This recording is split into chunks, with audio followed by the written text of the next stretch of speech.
We're ready for the start. They're off.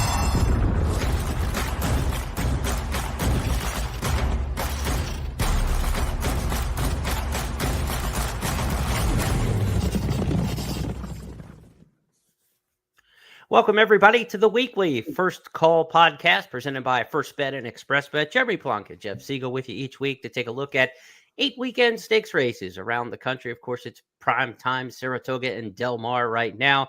We'll also get an oddball, if you will, for August at Churchill Downs, where the Arlington Million makes its first appearance, not in Chicago, but in Louisville.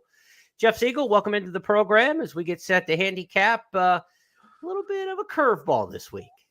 Yeah. By the way, I had kind of forgotten about the Long Acres Mile, since Long Acres, the racetrack, doesn't exist anymore.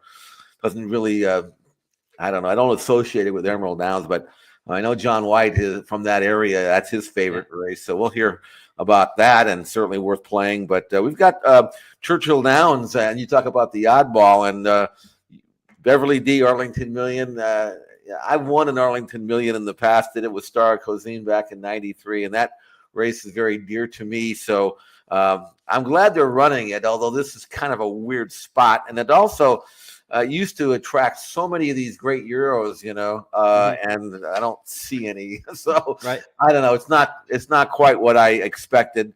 But I'm still glad they're keeping it going, even in this state, because it was a great race, and Beverly D itself. So it's part of the program. Let's see if we can make some money with it. That's the main thing. You can't just drop something like, I won the Arlington Million and leave it there, Jeff. So let's go back to that a little bit. Saratoga, your horse who won the Arlington Million. Give us some memories of that day from somebody who's won it firsthand.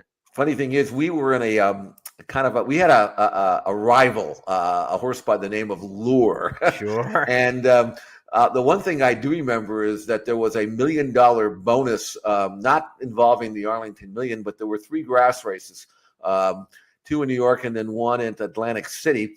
And if you swept all 3 races, then you got that $1 million bonus. So we ran against Lure, and we denied Lure the $1 million bonus because we were able to beat him in Atlantic City in the United Nations. And I remember talking with my partner Barry. We were going in there, and I was saying, "Look, we can beat Lure, but if we do, it costs him the $1 million. Nobody else gets it." So I said, maybe we give Shug a call and say, "Look, we'll let you win if you give us half of that $1 million." We didn't get that far, so we ended up winning the race anyway. And then we were kind of looking forward to running against him again in the Arlington Million. But Lure is a terrible off-track, soft track turf horse, and it rained like cats and dogs that day, and they scratched him. Won that race, and then he continued on and won another race in New York. So I mean, that was the best horse I think I ever owned, actually. Saratoga, and winning the Arlington Million was a great thrill. The other thing I remember is they gave me a beautiful gold watch as one of the owners for Saratoga. The thing never worked. I mean, it stopped and started. I got it fixed. It still wasn't working. I kept it as a keepsake, but I never wore it because it never told the proper time. I don't know. Well, we've been reminded in recent weeks and months that no clock in horse racing works, Jeff. Right. Well, that was the first indication of what might be in store for horse players with returns regarding times and clocks and anything like that. But I remember what you talked about. You're watching the first Arlington Million, right? Yeah. And that was the Bart and John Henry, and that was a great race. And I remember cashing a huge bet a few years later on teleprompter, shipping over from Europe.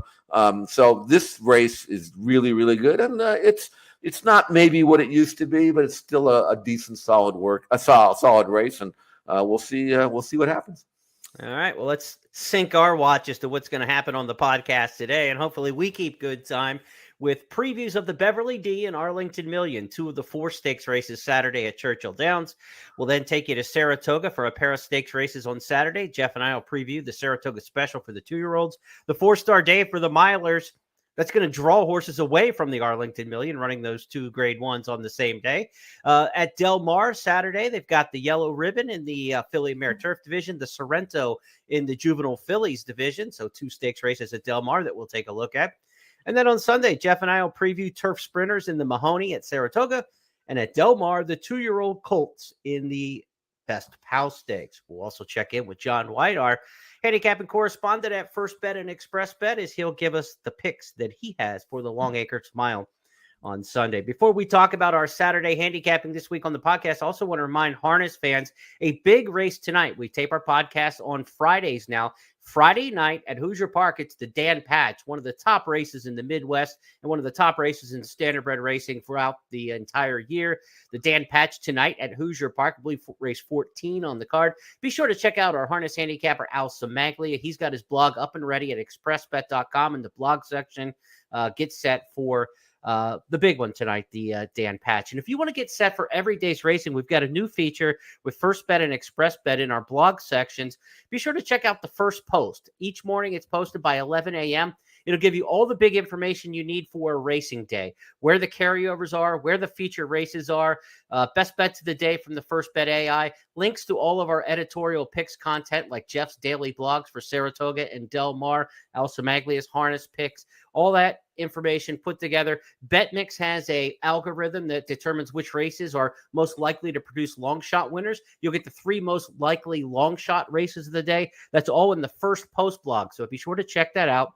It'll be on the blog section at expressbet.com and at news.first.com in the news section on the First Bet website as well. So be sure to check out First Post each and every racing day, posted by 11 a.m. Fridays is already up and ready to go. So check it out and see why you should play today. Let's get action going for Saturday and our first stakes handicapping coming up this week on the First Bet podcast. The Beverly D at Churchill Downs, named for Beverly Duchessois, the First Lady of Arlington Park, if you will. Churchill Downs Grade 1 Beverly D, hosted in Louisville for the first time, drew just a field of 5, Jeff Siegel, Dalika, Family Way, Princess Grace, Rougier, and the European 3-year-old filly for Aidan O'Brien coming across the pond in Lily Pond. 5 to go in here. Tell us what you think of the Beverly D. Well, I originally defaulted to the Euro Lily Pond. I went back and watched her race at Curra.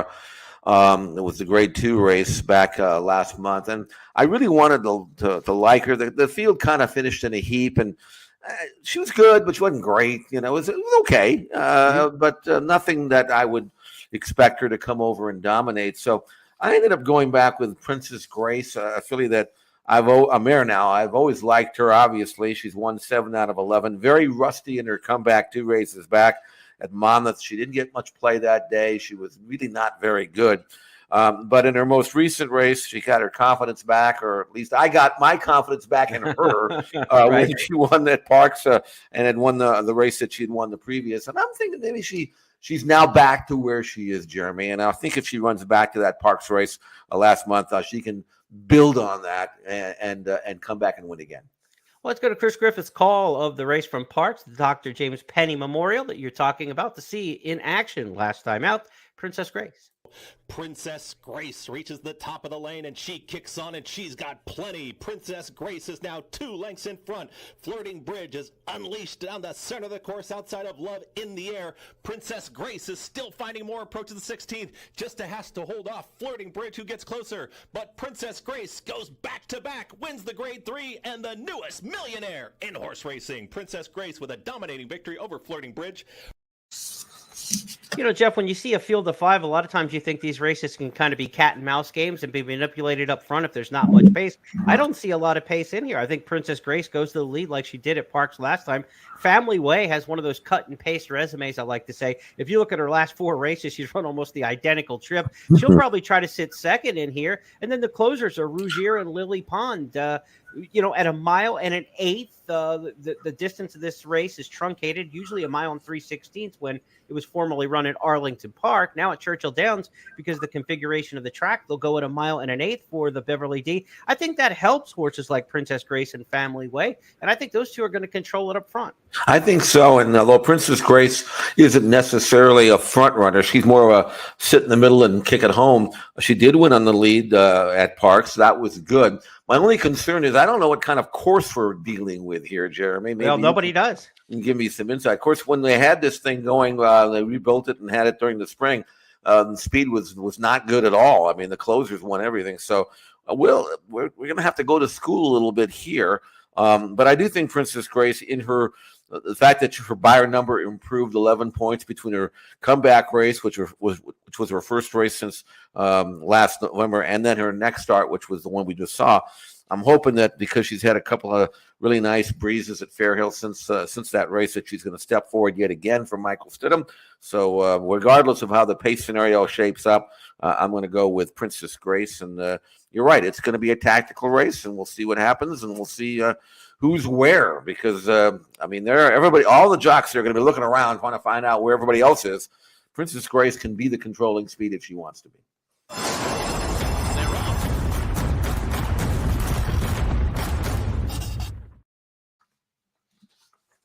The Arlington Million moving its tack, if you will, to Churchill Downs for the first time and renewed for the first time in 2 years, not run last year as Arlington Park shuttered by Churchill Downs. Now Churchill keeps the Arlington Million in its back pocket to run in Louisville in a special one-day program on Saturday. Jeff Siegel with me, Jeremy Plonk, as we preview the Arlington Million. Jeff, the Arlington Million is a race that's not like it has been in the past. And as we take a look at this year's field for the Arlington Million, the thing you're going to notice in the absentees are the Europeans here. Pretty Kentucky-flavored version of the Arlington Million. It's $1 million race. It used to be 1.25 miles. This race is in 1.1 miles. That's as far they can run at Churchill based on the configuration of the course. And in looking at this race, and at this again, this might not mean anything, Jeremy, because we're looking at a different type of course and all that at Churchill. But Set Piece, who's won 4 out of 5 over the grass at Churchill, we'll see how he reacts to this newer type of grass course that they're running. But I do like him here, and I like him because he's working really well. This is him with a Wesley Ward team. He's going to rally 3 wide. I think this actually kind of wasn't necessarily planned. You know, that's a very good sprinter in the middle. The rest be red, Overbore on the inside. And Jeremy, I love the way Set Piece breezing through the lane goes by them both. This tells me that he is absolutely spot on. Yeah, he is. And for those listening to our podcast on the audio version, be sure to check out the video version of our podcast here each week as we include some workout video from XBTV and some race replays as well. Those of you following along on the video see a good work there from Set Piece. And Jeff, I think in this race, which is our XpressBet race of the week, and you can download that on the XpressBet newsletter each week and check it out in the blog section, expressbet.com. I wrote it up as a nice pace setup for Set Piece. I think he gets a lot of speed in this race. You've got Smooth Like Straight and Mega City, who are absolute front runners in here. And I think Mega City, Smooth Like Straight are probably best right around the mile. So they're extending to the 1 1/8, whereas the 1 1/4 and longer horse is kind of cutting back. You know, this race should set up for them pretty well. Set Piece is a horse who's good at 1 mile from off the pace. He's good at a little bit longer distance from off the pace. I think he gets a great setup. He gets to save ground. Then they're going to run on the hedge, which is a different scenario for the Arlington Million than it'll be for the Beverly D earlier in the card, where a temporary rail is going to be out. The turf course at Churchill Downs has not been used since early June. At the end of the racing meet at Churchill in the spring, they scrapped turf racing because the course was not taking hold. They still don't think the course is taking hold the way they want it to be, because there were supposed to be 4 turf races. The Secretariat and other races to pucker up were supposed to be on this card. They were canceled because they don't think they can handle 4 turf races in a day. There's only going to be 2 turf races on Saturday. So how the course plays is going to be very interesting. The fact that the rail will be out for the Beverly D means the course will be untouched on the inside when they run the Arlington Million, and down on the hedge, Set Piece, you know he's going to get clean turf down there. It's just a matter of what kind of trip that he gets from well off the pace. But I like Set Piece in here. Sacred Life's in the race for Chad Brown. Smooth Like Straight, a horse you know very well from the West Coast. And Michael McCarthy shipped this horse around the country. He's run well at Keeneland as well. Outside of Set Piece, Jeff, where do you see the major threats in this year's Arlington Million? Well, Smooth Like Straight is a quality horse. He just hasn't been able to win very often lately, and he's running well. But that last 16th of a mile, those last 50 yards seems to get to him. So, but in looking at Set Pace, one thing I'd like the viewers to do if they have time is to go back and watch the Forbidden Apple. He was 5th that day, beaten 3 1/4 lengths. That was his most recent start. that race coming off a win in the dinner party at Pimlico. And poor Set Piece, he was absolutely buried behind horses from the top of the stretch to the late stretch, and he had nowhere to go, and he was blocked. And when he finally got clear, he really quickened. So he had plenty of run. He was just too late. So actually, Set Piece ran just as well in the Forbidden Apple as he had done in the dinner party. And with clear sailing in this race, I really think Set Piece is gonna get up there. So that's a major play, and he's 4-1 in the morning line for me. I will take it. I'm with you on that. I've got him and maybe Smooth Like Straight underneath in the exacta, but build off that win bet. I think Set Piece is going to be good value to play straight up in the win pool. And if you're betting Saturday, the Churchill Downs card includes $10,000 in hit and split promotions when you play on the First Bet and Xpressbet platforms. That means if you hit the late pick 4, the middle pick 4, or the late pick 5, there's going to be extra cash in your account. Not only will you get the pari-mutuel winnings, but you'll split with other winners just on the First Bet and Xpressbet platforms who also hit. The late pick 4 on Saturday at Churchill that includes the finale, the Arlington Million, is a $5,000 hit and split in the late pick 4. Again, only when you play on First Bet and Xpressbet. Good incentives to play on the platforms there. Also, $2,500 hit and splits on Churchill's middle pick 4 Saturday, and their late pick 5. Again, that late pick 5 will conclude with the Arlington Million, which will be the final race on the card.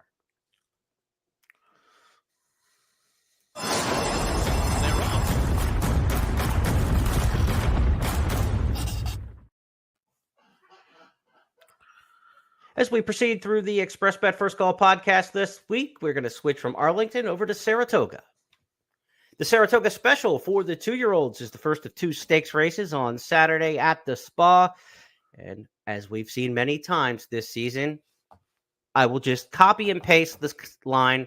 5 go in this stakes race at Saratoga. It seems like 5 is the magic word. They're putting basketball teams together, Jeff. I joked earlier this week, it's like some of the fields look like the Globetrotters, but they bet like the Washington Generals for the basketball analogy. Tough betting races, and this is no different as we get to the Saratoga Special, where there are 2 standout showdown horses that we want to see from Churchill Downs in this race at Saratoga. It's Damon's Mountain, the 2, and Gulfport, the 4. This is kind of one of those showdowns that's been brewing since the 4th of July weekend, and we get it about 2 months later at Saratoga.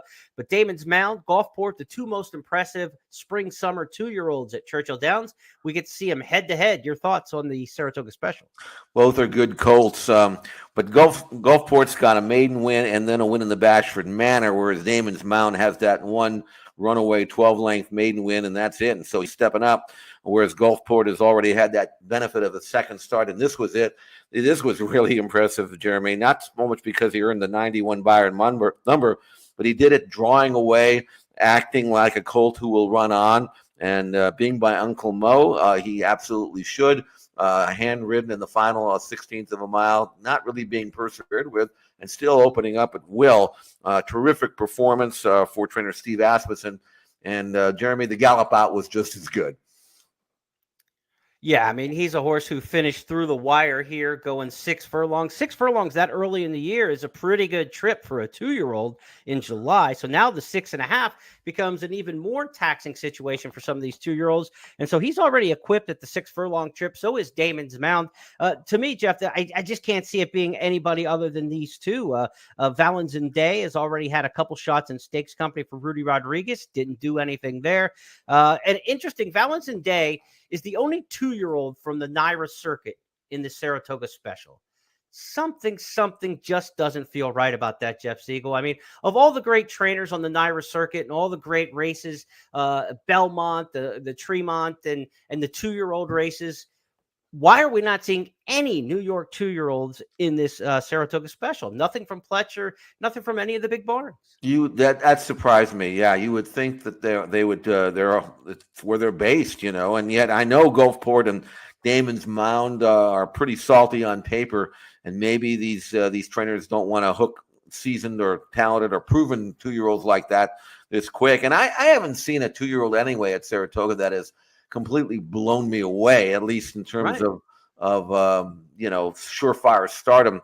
but Gulfport has, and actually Damon's Mound did too. Visually, he was as impressive as you could possibly be, breaking his maiden. These two colts are a cut above. I do prefer Gulfport. I like where he's drawn outside.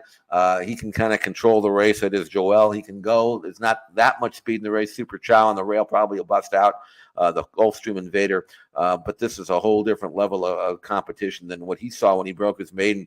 And if Gulfport continues to impress, being by Uncle Mo, there's no doubt he won't run on. So this seems like a logical spot for him, and I think he's got a chance to be extraordinary, and we'll see how good he is in this race. An advantage Gulfport that he gets to run out of his home stall. He's not, accustomed to the Saratoga track. He's been training across the street at the Oklahoma training track, but he gets to walk out of his stall and go over for the race. Damon's Mound has been stabled down at Colonial Downs with Michelle Lovell's string in Virginia, has, vanned up to Saratoga to get acclimated a couple days out, but it's a home game for Gulfport. It's a road game for Damon's Mound. They get to meet on what would look on paper to be a neutral site at Saratoga, but again, this is much more of a home game for Gulfport.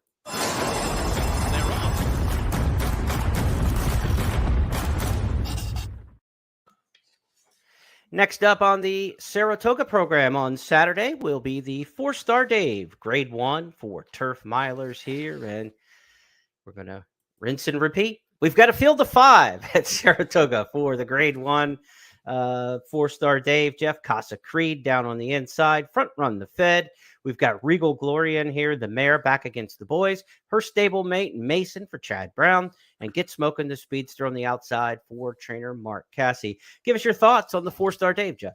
Regal Gloria is 6-5 in the morning line. A lot of ones next to her name. Boy, has she gotten good at age 6, Jeremy. She's won her last 4. She's got triple-digit buyers in 4 out of her last 5 starts, and she's a perfect 3 for 3 at Saratoga. That's why she's 6-5, even though she's tackling the boys. And Mason, her stablemate, is pretty darn good himself. Yeah. He's won his last 2, not quite as fast on figs as Regal Glory, but Regal Glory is winning the Just a Game. Pretty impressive. Yeah, I mean, Regal Glory, if she runs back to that race on Belmont Stakes Day, she's going to be very tough to beat. Let's give the fans a look at this on our video version of the podcast. And the audio folks will get the call of John Embrial. Legs galore in Italian. They are heads apart. They've got 7 lengths on Regal Glory, who's getting closer now in 3rd. Wakanaka's moving up on the outside. Speak of the Devil is the trailer down at the heads. 3/4 went in 1:08 and 4. And here is In Italian to take over. And here is Regal Glory, who's now kicking in on the outside. In Italian, Regal Glory surges to the front now. Regal Glory in front. Then Wakanaka, and In Italian, it is Regal Glory. Impressive to win the Grade 1. Longines, Just a Game. Jeff, there was a 2-way speed duel that really set up nicely in that one for Regal Glory. It's not going to be quite as obvious on paper in this one, but Get Smoking is plenty of good speed, so there's going to be an honest tempo to it, just not maybe that drag-out duel that they saw in the Just the Game that really set up. If it's not a setup, does Regal Glory still have the best chance to win this? Just, pace be damned? Well, I still think she's the one to beat, but you're right. She had it set up for her in that last race with the fast pace. But if you look at her form, she's actually pretty versatile. She can go to the front if it's slow. She can sit back and make a run. She can adapt to any kind of pace scenario, whether it's 45 or 48. It doesn't seem to matter. And I do think she'll have a target or a couple of targets to run with for sure. Get Smoking for sure. Mason likes to lay fairly close. I don't know what Casa Creed's going to do coming out of sprints, but he doesn't seem to have any real gate tactical speed. I don't think that's going to be a problem. And I think Regal Glory could easily just draft in and sit 3rd here and be where she wants to be. But I do think that she's just better than these, regardless of how it sets up. Whether or not she's worth 6-5 on the morning line, and whether you want to take a short price on that, that's a different story. But I'd kind of like to see her win. She's had only 3 starts this year. She's still relatively fresh. Obviously, she seems to be training well. I do think Regal Glory will find a way. Yeah, and I don't see it as an intra-race bet because I think probably Mason for Chad's the other one. You're looking at a very skinny exacta. Right. For me, this is a race where you just take Regal Glory probably as the single and the multi-race bets and try to get through this leg and enjoy it as a fan. That's a wrap for our stakes this Saturday at Saratoga. More Del Mar coming up in a moment. They're off.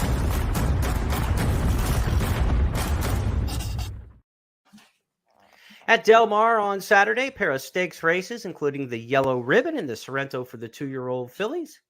We'll start things off with the Yellow Ribbon. This is in the Breeders' Cup Filly and Mare Turf Division, 1 mile and a 16th on the turf course. They'll start in that infield chute and make the one quick left-hand turn coming out of the elbow, and then one circuit around the track there at Del Mar for these older fillies and mares running for $250,000. Grade 2 purse. Field of 7 in here, Jeff, and Going Global is certainly a filly who's been in good form for a while now. We'll talk in a moment about whether or not she's going to maintain that form, but she's won 2 over 3 at Del Mar, and she's going to get some pace in here. I think there's some, decent pace with Park Avenue, Javanica. There's some horses who want to go to the front in here, and she'll probably get a reasonably good pace setup. Your thoughts on the Yellow Ribbon? Well, I was looking at Going Global and thinking, well, okay, this is a field she's supposed to beat and all that, and she's proven at Del Mar, and she's won 8 out of 14.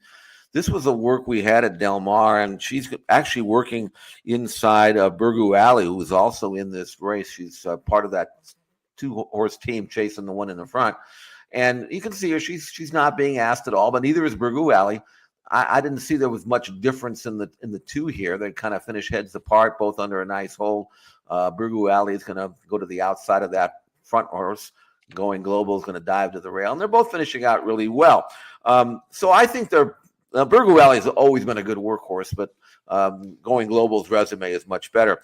The thing that stops me from believing that Going Global is a mortal cinch, even though, again, she looks like she's back on the beam there, was that she was 80 cents in the dollar in the Gamely back in late May, and I didn't think she could lose that race. And not only did she not win it, but she didn't really have any excuse. And I just wondered whether or not she's taken a backward step. I mean, she's now a 4-year-old. Her form as a 3-year-old was terrific, but I was a little bit let down by that race. This was a good work, and I guess, you'd have to expect her to bounce back and all that. But as a very short price favorite, I'm just not sure whether this is the kind of 6-5 that I want to take. Whereas the one in New York, I would, but we'll see. I mean, she's back with Rispoli, who won on her 2 races back in the Royal Heroine. And I thought that was a good race, but she was kind of straight as a string to beat Javanica that day. She didn't do it like I thought she was going to do it, like under wraps. So I don't know. This race isn't quite the slam dunk that I think on paper that it may look like. And that, she's good enough that she's probably going to win again. I get the sneaky suspicion Javanica's run a good race in here. I think she's got some early speed if asked to use it. And in that elbow start where they start, on the inside in the turf and come down, they've got to make that left-hand turn. Inside speed's good there because it's almost like a 3-turn race. You get a little advantage. If that's worth 1.5 lengths, 2 lengths coming off that bend there, as you straighten out and the others kind of, round it off. That can be useful to her. So I like that. I don't think Avenue de France in the 1 hole or the 2 Going Global has any speed. So Javanica is the fastest from the inside, from the 3 hole. I think she gets to square that off coming off that elbow, and that's worth 1.5 lengths, 2 lengths. And maybe, just maybe, this is her race. I would like her a lot more if Park Avenue wasn't in the field, because Park Avenue's got really good speed. So that's somebody who's going to push her to get the mile on the 16th. But Javanica, if Park Avenue doesn't break, or heaven forbid something happens and Park Avenue has to scratch, that would really move Javanica up. But I like her chances in here. I think she's going to run a sneaky good race, and she was the beaten favorite last time in an allowance. I mean, her form doesn't scream wake up, but I just think situationally this could be a spot where she wakes up. Well, she's 12-1 in the morning line, Jeremy, so she's got the price that you like. So that's even if she doesn't win, you can probably use her somewhere underneath.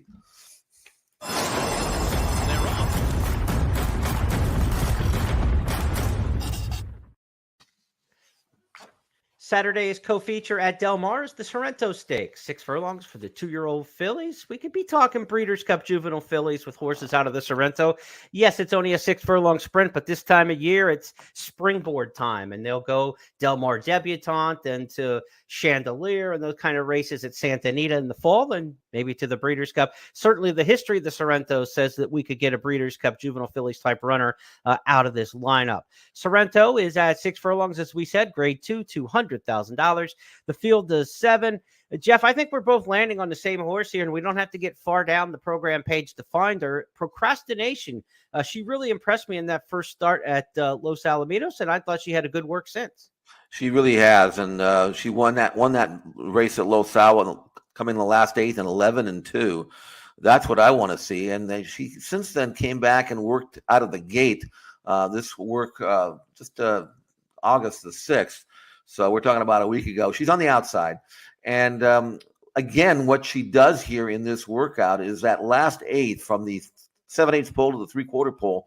Very impressive. Now she's in front here on the outside as we watch the work, about a neck in front, but under a nice hold and just kind of cruising around there. And then once she hits that 7/8 pole and switches leads to the left lead and then goes on that turn, still under wraps, but she really does pick it up here, Jeremy. And this is what I like about this. That last actually 16th of a mile is what really turns my head. She's going to open up, and although she was pulled up after a half, I mean, she probably galloped out 3/4 and 12. So, I mean, this is a good work, and now it's just a matter of trying to overcome any trouble she may have from the rail. You know, I'm not one to get giddy about Los Alamitos debut winners. It's kind of a quirky track. The competition's not as strong as we see at Santa Anita during, similar times of the year. So you got to kind of take the win with a grain of salt by 8 lengths last time. But trainer Michael McCarthy looks like he's got a good one here. They went back to that gate work, and Jeff, they didn't know at the time of that gate work that they were going to draw the rail for this race. But anytime you got a young 2-year-old on the rail for the first time, you're looking for some experience. The fact that she popped out of the gate clean and sharp in that work and then still finished up, the finish was even better.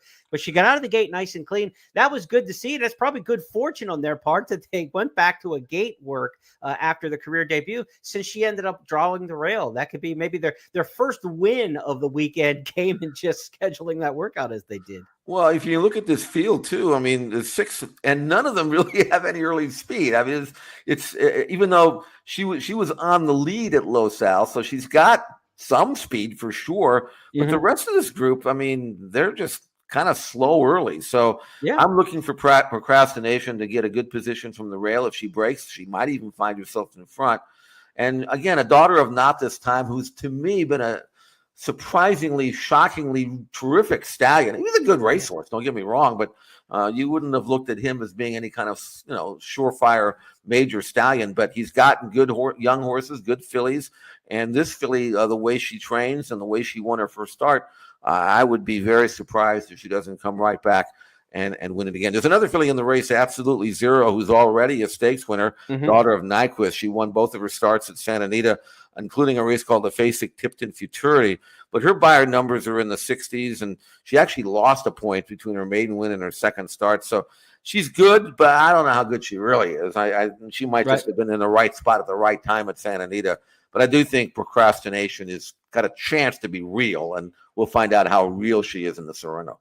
Interesting thing about Absolutely Zero, she was entered in the Calbred Filly Stakes last week, scratched for this spot.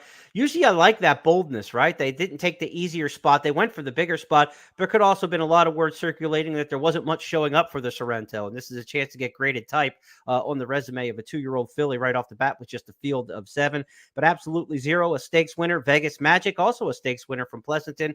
So an experienced field to take on procrastination, but she looks like the rising star to both Jeff and I in the Sorrento on Sunday at Del Mar. They're off.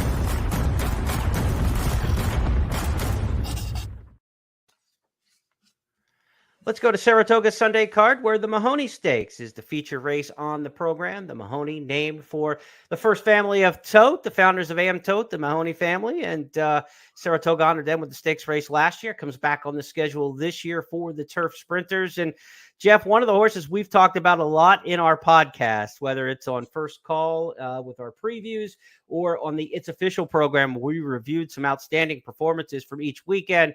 Big Invasion. We've talked about him a lot, and we keep thinking he's going to show up in one of these big races somewhere, but he kind of shows up in another middling one. He just won a grade 3. Now he's dropping into a listed stakes and actually dropping in class. But I think Christophe Clement is saying, I'm just going to keep winning races. As long as I keep riding these $150,000 turf sprints restricted to 3-year-olds. Just 3-year-olds. I'm just going to take it, And why not? I mean, again, he got beat in his debut at Gulfstream, finished second, but that was back in January. And then since then, he's done nothing but win 5 in a row. And his Bayern numbers continue to rise with every start. Most recently in the quick call, he earned a 100 Bayern number. And he's won on moderate paces. He's won on fast paces. He likes to sit, in the second flight and blast home. And he did that in the quick call. The field is in the stretch.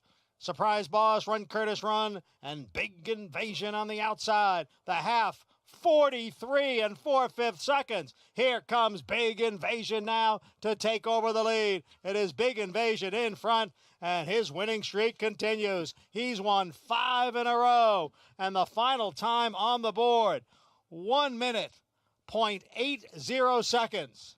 A couple of ticks off the course record. Now he'll get some international intrigue for the first time, where editorial comment, the 4-horse, comes from Brazil for trainer Kenny McPeak. This is a horse, or Argentina, I should say, horse who's won 3 in a row in Argentina, including at the Group 3 and Group 2 level.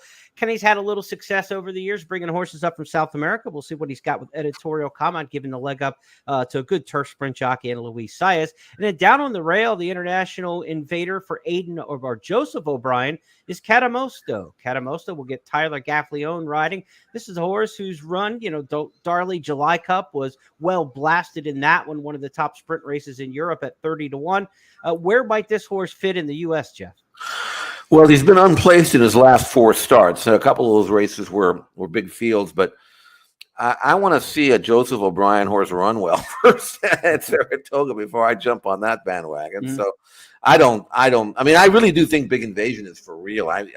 I understand what Christophe's doing. I've been clamoring for him to stretch this colt out, being by declaration of war out of a mare by Curlin. But in watching him run, he actually is kind of a short striding horse. I think Christophe knows what he's doing by keeping this horse around one turn, Big Invasion.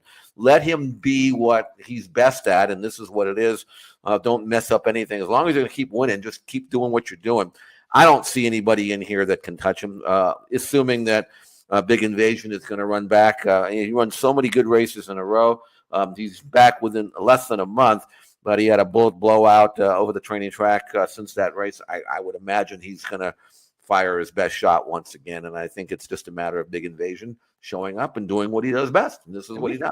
We thought we'd see him in one of those big money 6-7 figure races at Kentucky Downs, the way he had been going, but now this race towards the middle to second half of the season at Saratoga almost questions you whether he's going to end up at Keeneland in the fall, if he's going to try something on the turf in the Keeneland fall meet, maybe before the Breeders' Cup Sprint, if they think they have a Breeders' Cup horse in the 3-year-old Big Invasion.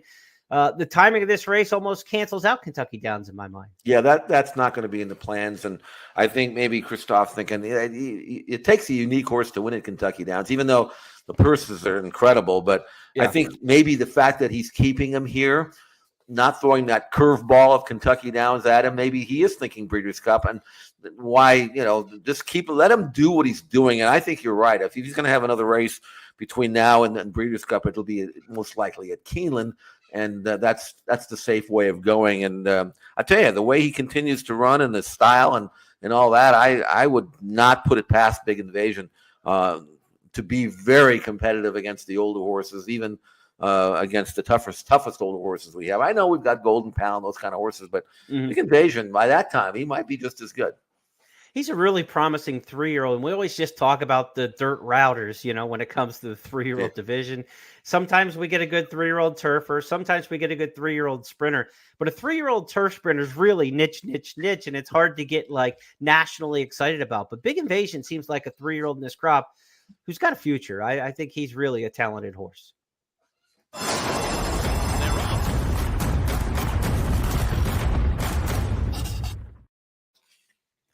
Our final stakes race to preview this week on the First Bet and Xpressbet First Call podcast is the Best Pal, coming up Sunday at Del Mar.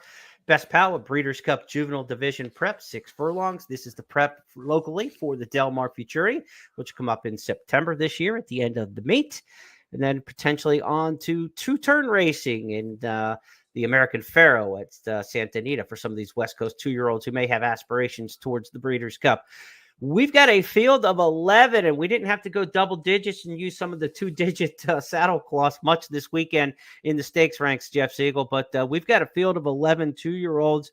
Bob Baffert has just one in here. Typically, you're seeing Bob Baffert loaded this time of year with the two-year-olds. He's slow to gather with his two-year-olds after the suspension.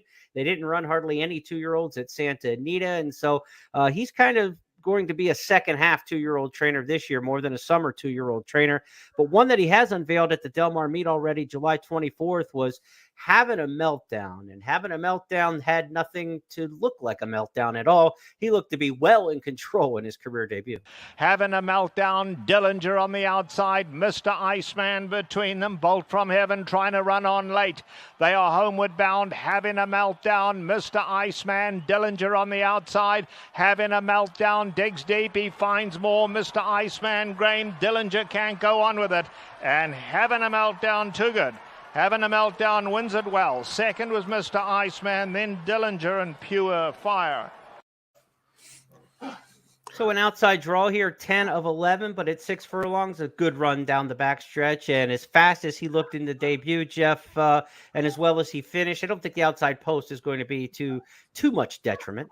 Not at all. I mean, this is a really good colt. They gave $200,000, which is a lot of money for a son of uncaptured, but he was impressive in the OBS April sale and during the preview session.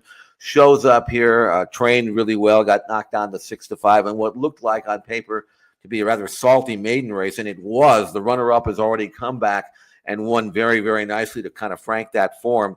And having a meltdown, who showed really good gate speed to get clear in that race. Kind of relaxed midway, and then when challenged into the stretch, gave you that second move that you love to see with a 2-year-old. Last 8 and 11-4, galloped out really well, trained very well since. Really good colt. I don't know if he's the best that Bob's got. He's certainly the best we've seen so far. Now, Bob's going to have some 2-year-olds run over the weekend in maiden races that are supposed to be really good as well. You never know when the next champion might show up. But as of right now, this colt is the best of the lot, and I see no reason why he won't come right back and win again. And win, quite frankly, I'll be disappointed if he doesn't win impressively. Yeah, and look, the question is, he's the Mr. Right Now, right? I mean, he is the horse for this weekend. Is he Baffert's horse for the future? Highly unlikely. He's out of a the damn sire's a sprinter, put it back.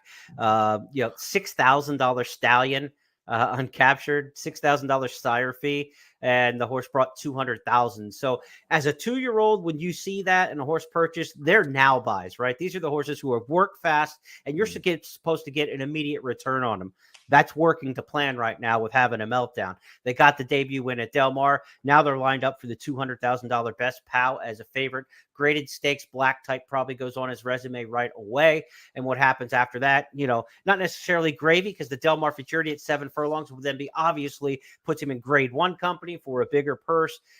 But beyond the Del Mar Futurity at 7 furlongs, now you start to wonder about a horse like this, how far he'll go, and will he be a future horse, or is he just really put together well now? And that's how he was able to garner that $200,000 price tag with very modest breeding in April. So having a meltdown is the horse for today, and he's certainly the horse for Sunday.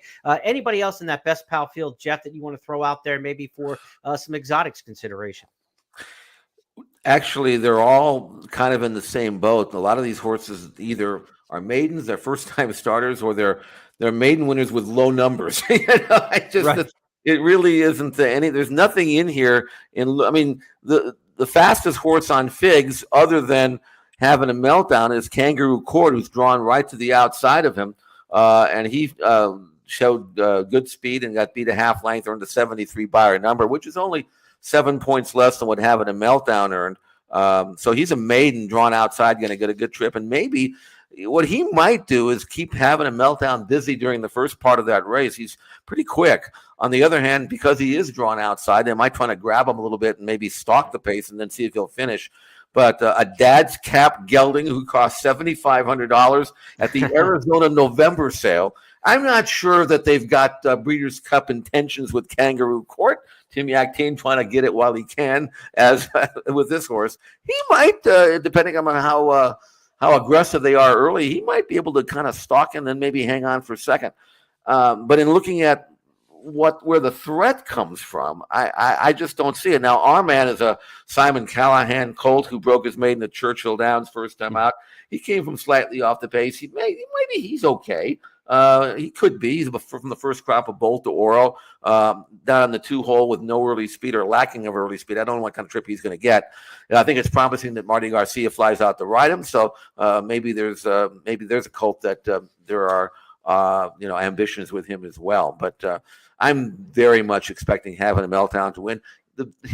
You're right. If he wins this race, the Del Mar Futurity is next, and then, like I say, there's some Bob Baffert horses that are running this weekend that are going to be maybe in that race as well. But they're making their first start. It's always interesting at Del Mar and Saratoga to see when the newcomers come out. I know there's a couple of hot maiden races at Saratoga this weekend as well. We may have something to talk about on our Tuesday show about new fresh faces in the 2-year-old division. Yeah, we'll check it out on It's Official every Tuesday.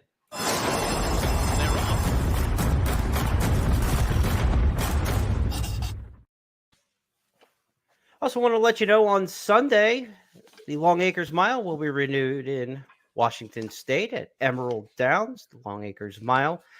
We've got some promos for that day. Money back special on the Emerald Downs card. $10 money back special when you bet with First Bet and Xpressbet. Any race on the Long Acres Mile card day at Emerald Downs. If your win bet finishes second or third, you get up to $10 in your bet refunded back into your account in the form of wagering credit. So be sure to check out the Long Acres Mile card on Sunday at Emerald Downs. And John White, the Dean of Pacific Northwest Racing and our Dean of Bloggers with Xpressbet, he's got his weekly submission. Its post-time blog includes not only a look back at last week's Breeders' Cup future wager for the Classic Division and his thoughts on how that all shook down, he also takes a look at Sunday's edition of Emerald Downs 8th race, the Long Acres Mile, with his picks. He's taking background on top in the Long Acres Mile, so a little extra handicapping help this week from John. Jeff, we've got a really big week of racing. Want to let fans know about the promos we've got at Xpressbet and First Bet as well. We mentioned that money back special going at Emerald Downs. Those hit and splits at Churchill Downs on Saturday, totaling $10,000 between the middle pick 4, the late pick 4, and the late pick 5. Also at Canterbury, it's at Canterbury Park. It's Made in Minnesota night on Saturday. So multiple stakes races for the Minnesota breds, and there's $5,000 in First Bet and Xpressbet hit and splits on the early pick 4 and the pick 5. And at Canterbury on Saturday, we also have a handicapping tournament. So be sure to check that out if you're into the handicapping contest scene. The Made in Minnesota handicapping tournament final. We had a couple feeder tournaments where people qualified earlier this week, but you can certainly enter at full price and play into that one. The Made in Minnesota handicapping tournament Saturday at expressbet.com only. Remember, you can only play the tournaments at expressbet.com. Jeff, big weekend. It all gets started tonight with the Dan Patch on Friday night for the harness fans out there at Hoosier Park. And, of course, Saratoga, Del Mar, and that curveball Arlington Million Day at Churchill Downs. Your final thoughts? Good racing this weekend. Hopefully we'll be making some money. I've got about 50 workouts I have to watch videos for, so I'll be reporting on that in my analysis at Del Mar and Saratoga. I'll be watching those workouts and timing them and writing them up. So that'll be on our blog tomorrow. All right, plenty of hard work for Jeff still to go. Go get a throat lozenge, get back to work, and get set for a big weekend of racing. Of course, Ellis Park Derby on Sunday as well. You can watch and wager on that at First Bet and Xpressbet. On behalf of everybody across the First family and Jeff Siegel, my partner, I'm Jeremy Plonk. Have a great racing week, and we'll see you on Tuesday on It's Official when we make the 5 biggest topics of the weekend all official because Jeff Siegel says so. We'll talk to you next Tuesday. We're ready for the start. They're off.